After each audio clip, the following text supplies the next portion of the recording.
Yo, what's up YouTube? So today I'm gonna be talking about the finances behind owning a 2019 Dodge Charger RT. I've received a lot of comments about talking about this, how much I paid for the car, or if I lease, and you know, things like that, things in that category, right? So I'm gonna get right to it. I love the Dodge Charger RT 2019 due to them having the same body style as a Scat Pack.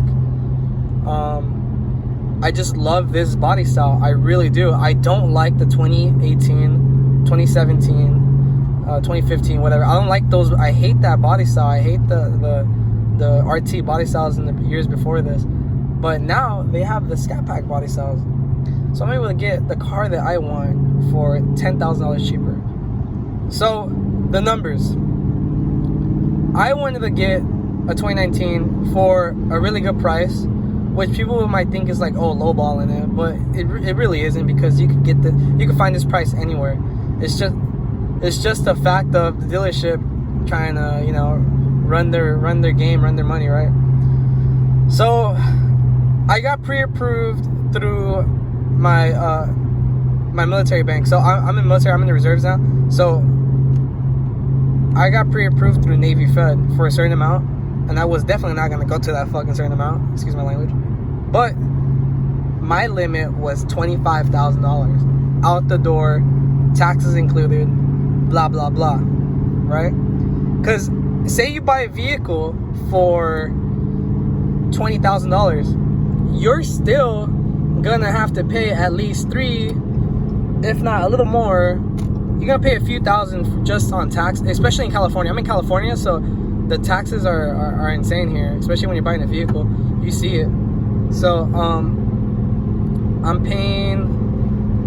okay, so I got the car. I went a little bit out of my budget because I was looking around, and yeah, it's no problem to find a 2019 Dodge Charger RT for $24,000. You can find them for $24,000 easy. Now the issue is you're gonna take the hit on mileage, and you can find them used. I mean, I'm sorry, I forgot to put that in. If I wanted it used, because I'm not gonna buy a brand new one and then, you know, just deal with the depreciation as soon as I drive off the lot. I'd rather have just take the hit. I'll take the hit on the mileage and maybe a little bit of scuffs and stuff around the body, but I'll get it for the price that I want. Now MSRP for these vehicles is over $30,000, so that's already like a oof, right? So what I did, I went online and I started looking for used ones. Now I did take the hit on the mileage. I bought this car, or I can see the numbers. I bought this car. This car sticker was what they were asking for was $24,494 around there. And with taxes said and done, it went a little bit out of my budget, but it was still doable, and it was still, you know, it wasn't crazy. The number wasn't crazy. So I bought this car at 26 out the door. That's it, 26,256 to be exact, right? Which is a really good price for a 2019 Dodge Charger RT. So now the things where I took the hit on, the reason why I got it for that price range, the car has little scuffs and scratches here and there, but nothing too crazy. And the mileage, other than that, I took it to a dealership. I paid about $150 to get it looked up, and to get it looked up by professionals and stuff.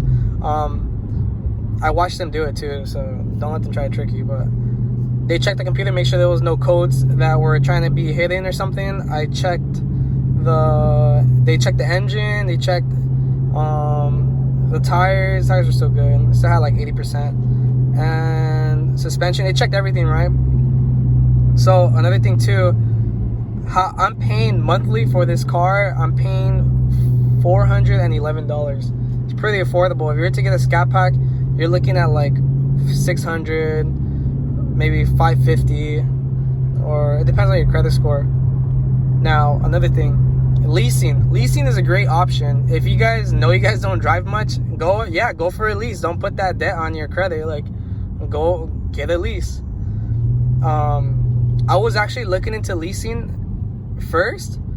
The only issue is that I know my persona. Like, I know that I'm gonna drive the F out of this car, because that's just how I am when I love my car. Like, I just love driving them. And you know, there's those car guys that buy a car and they don't want to put mileage on it and they just let it sit there, which I just honestly don't see the point, because you're paying that much money for you just not to enjoy the car and drive it. Like, I don't know, but you know, everyone's different. So I'm the type of dumbass that drives a car and puts 2,000 miles in 2 weeks, which is insane. So why go with a lease?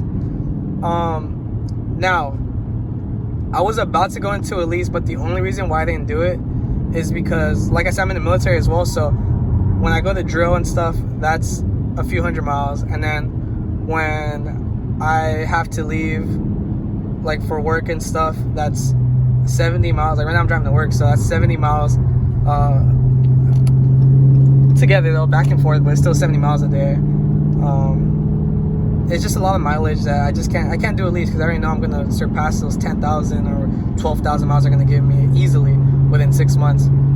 So what I did instead, I bought the vehicle. So like I said, numbers 26,256 with the car, said and done taxes, and I pay $411 a month.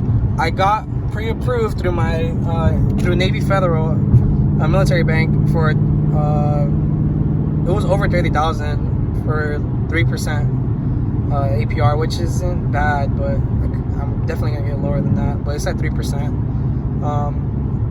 Now, the big thing that I tell everybody: a car is the worst investment you can ever make, and we all know that. Now, I look at it like this: a car is the worst investment you can ever make, but a car is the best emotional investment you can ever make if you love the car. It doesn't matter what you're going through with your day-to-day life. You just get in your car and you take off, and you're just like, wow, like you just forget about everything. At least for me personally, I just forget about everything for a second, and I just enjoy the car. I just enjoy me in the car, just windows down, the engine roaring, you know. I just, you know, that's where I get my money's worth out of, you know. So yeah, those are the numbers, guys. I hope you liked the video. I know I talk a lot. I'm just trying to get some better footage out for you guys. I'm gonna start going to meets and stuff, get some pretty cool footage. But yeah, if you guys go ahead and please like and subscribe. I can't wait to show you guys what I'm gonna do to this car. Like, I already have this big picture already of everything I want to do.